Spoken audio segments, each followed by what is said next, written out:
Dave and I had been married for about 4 years when we decided it was time to expand our little family.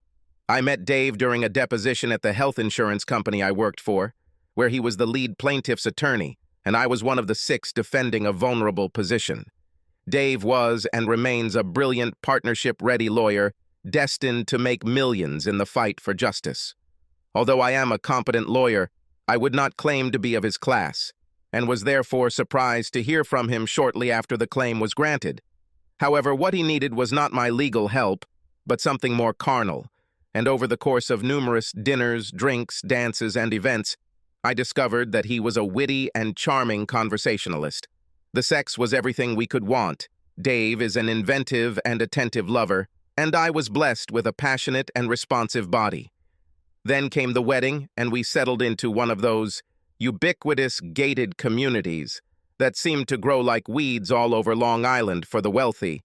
At least those with a few million on a 4-bedroom ranch that's too small for the price and too big for the 2 of us. But we have room to grow, and we have room for an au pair in case I want to go back to work. Like many privileged couples, we were living the American dream, with more money than a young couple could hope for, and at times it seemed like the only problem we had was Dave's hours of work. Although we are both lawyers, my job is more of a 9-to-5 office job, while he spent a lot of time pursuing an almighty partnership. So I often find myself attending the endless meetings, barbecues, dinners, wine tastings, and neighborhood gatherings that living in a gated community entails. It was through these many meetings that I became friends with Joanna and, by extension, with her husband Walter. This couple intrigued me, and since I had free time and in the last month of pregnancy I took a vacation, I decided to find out everything I could. No, I didn't hire a private detective or delve into their personal lives. I just struck up a friendship with Joanna, since she doesn't work and life's just 2 doors down from use. I was intrigued, but not to the point of madness. There was a mystery there, but not one that I desperately needed to solve. Walter, as I understand it, is a certified auditor. He has his own small company. It's strange, but unlike other self-employed entrepreneurs, he never looks for new clients or tries to make contacts. He looks like an accountant in his 40s, balding, with a potbelly, but not fat. He doesn't look like an athlete, just a bookish, nerdy type of man, about 5'3", and often has a slightly aloof or confused demeanor. He never seems to quite fit in with the guys, doesn't play golf, doesn't fish, doesn't drink, doesn't seem to be the stereotypical alpha male that infests our little community. In addition, oddly enough for a married man, he is slightly shy when interacting with women.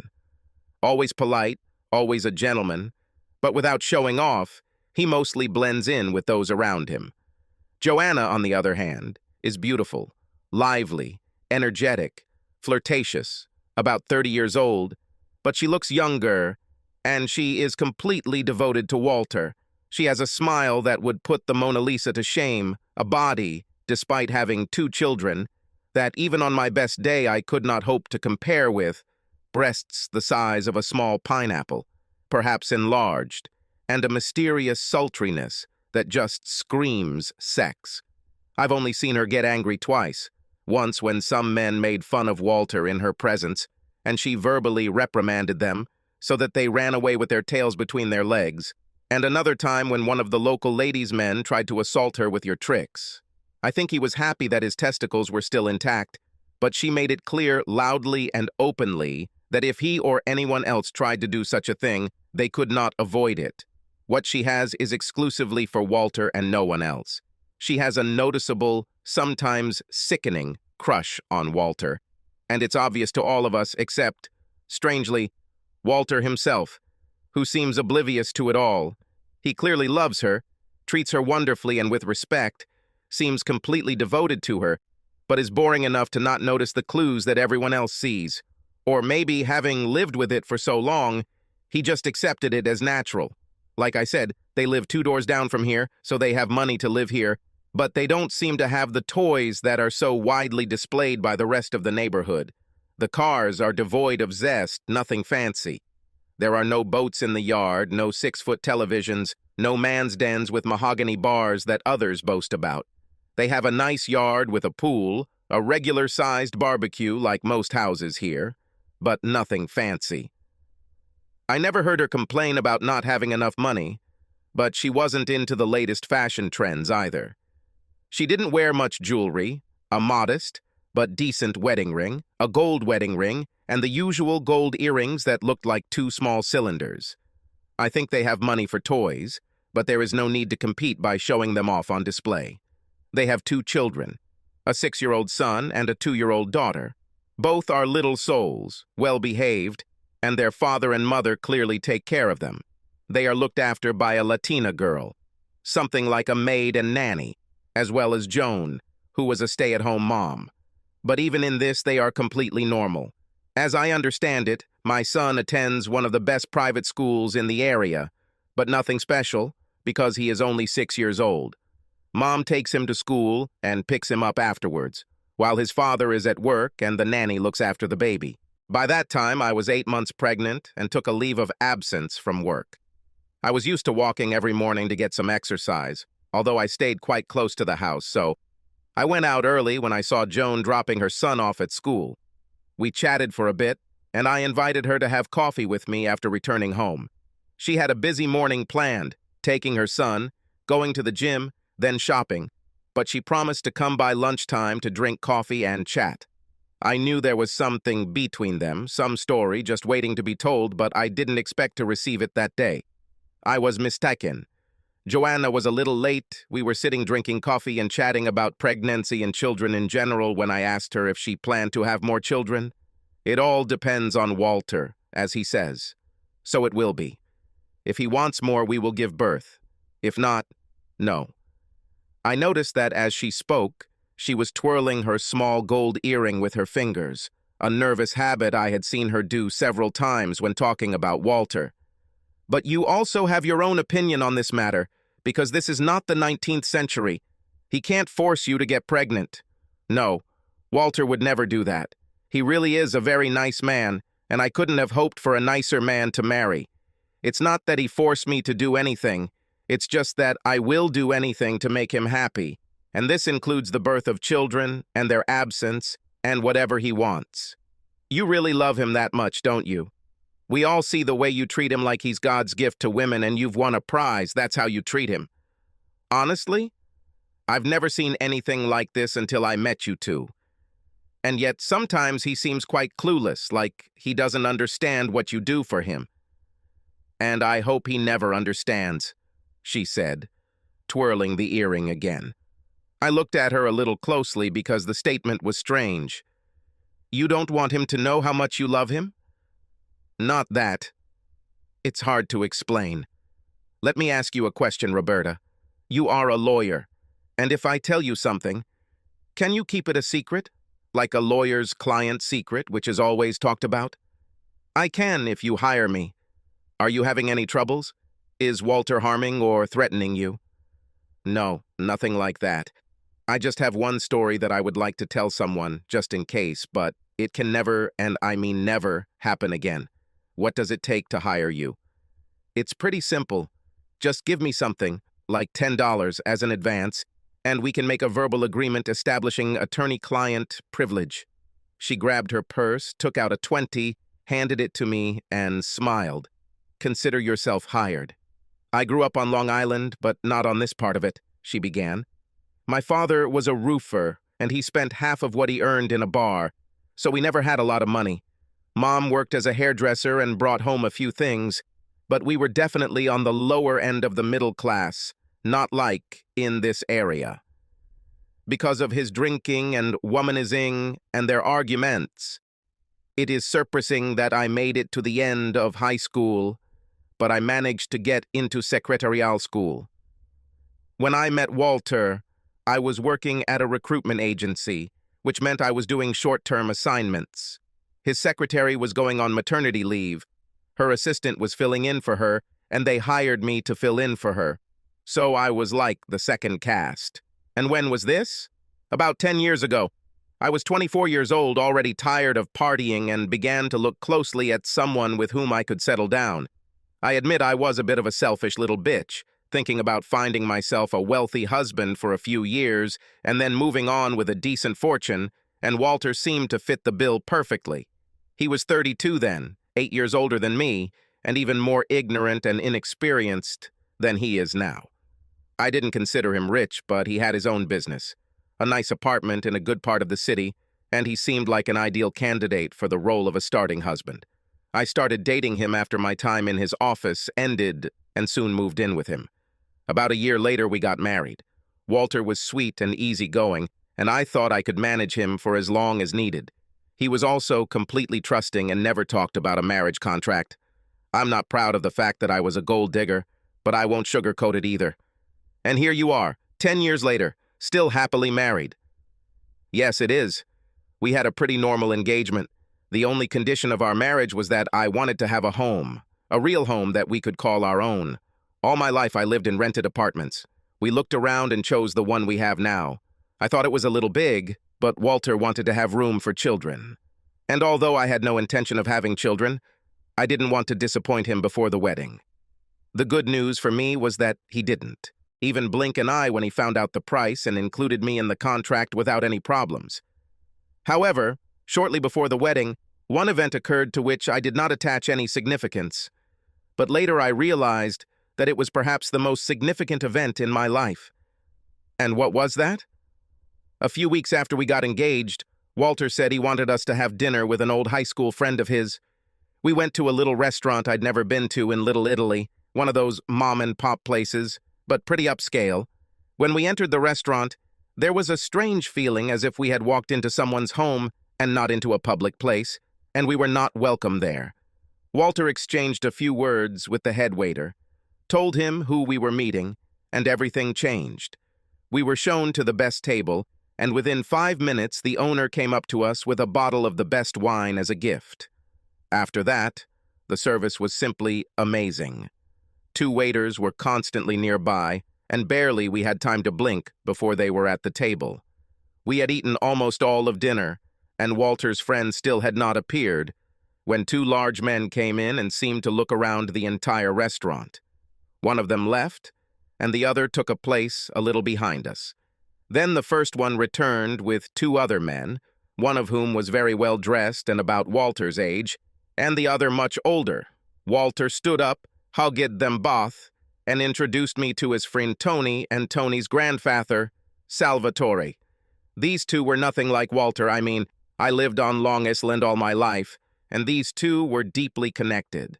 I later asked him about it, but he claimed that he knew nothing, and Tony was just an old school friend. In general, they didn't stay long.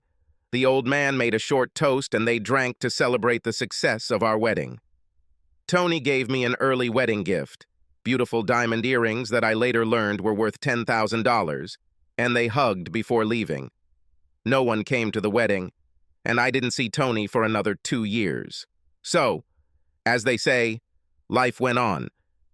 Between the wedding worries, moving, buying furniture, and decorating the house, I completely forgot about that dinner. Walter went to work every day, but he never seemed all that ambitious. I asked him several times if he wanted to find new clients and expand the business, but he replied that he preferred what he had. Money was never an issue. I had no idea how much he actually had, but he never objected to what I wanted to buy. So, you have found marital happiness. Let's just say that we have settled into married life.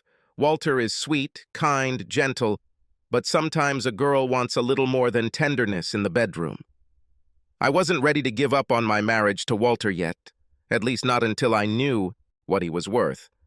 So I knew I had to be careful, but there was a need for something tougher. I wasn't planning on doing anything at home. There were too many annoying people in the area, and the evenings were free, so I joined the gym. I wanted to exercise and keep my body in shape, but I also added a personal trainer.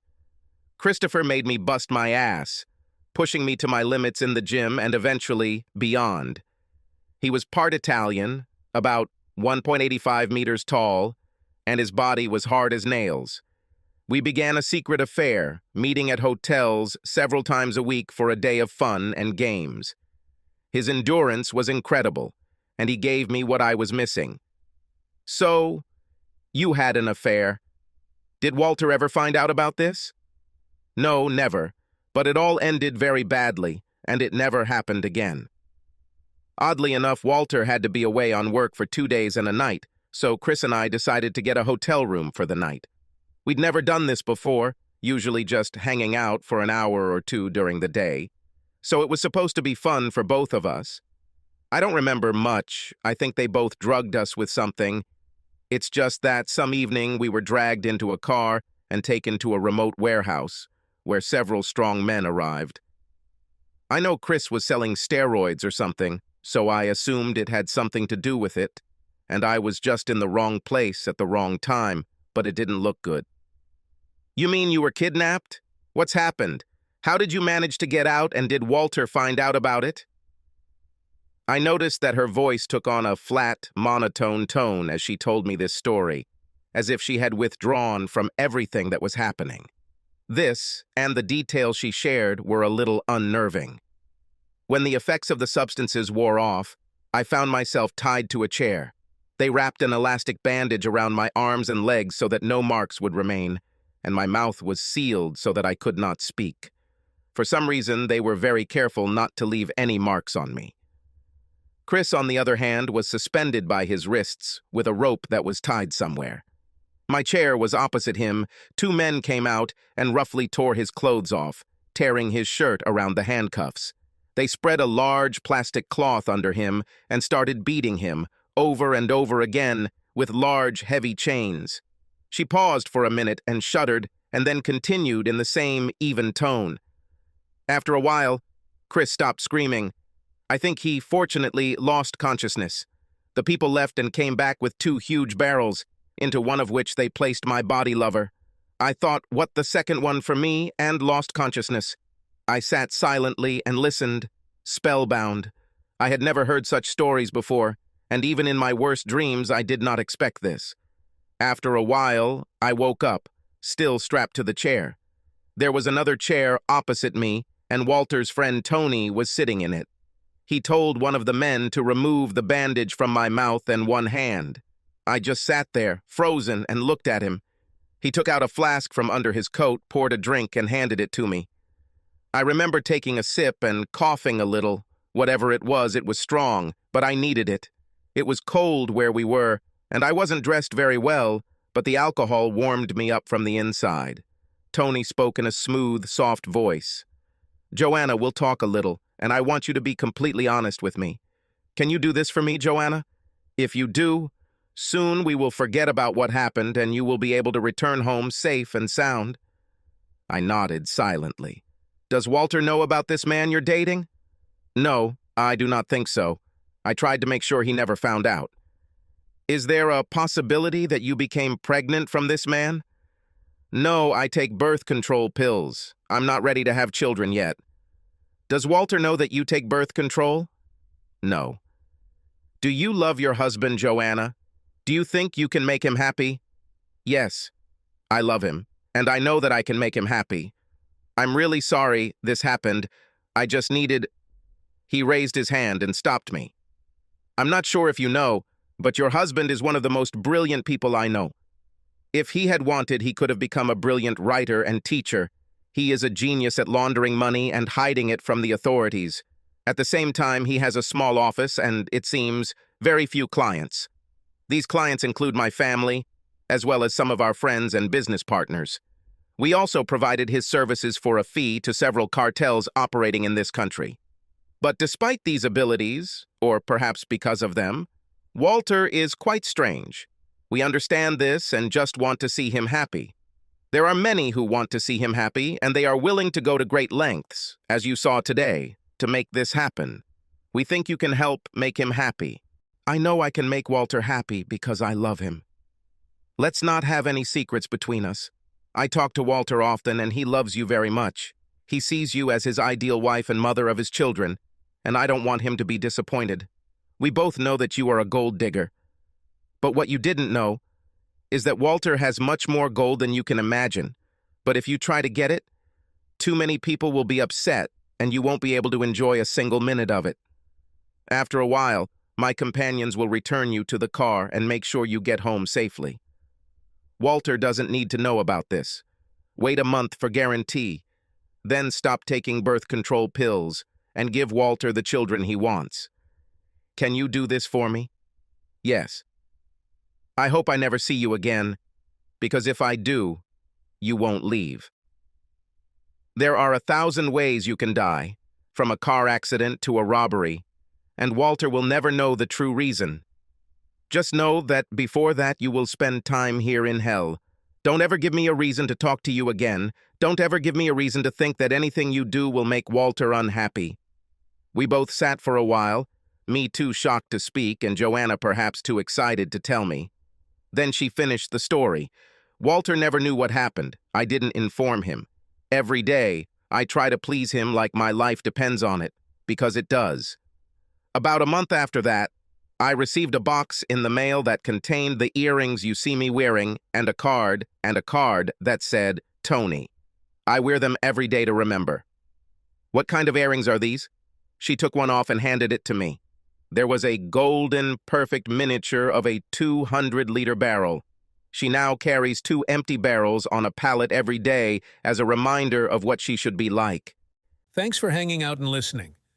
If you liked the story, hit that subscribe button and give us a thumbs up. Make sure to check out our other wild tales right here on the end screen. Catch you in the next story.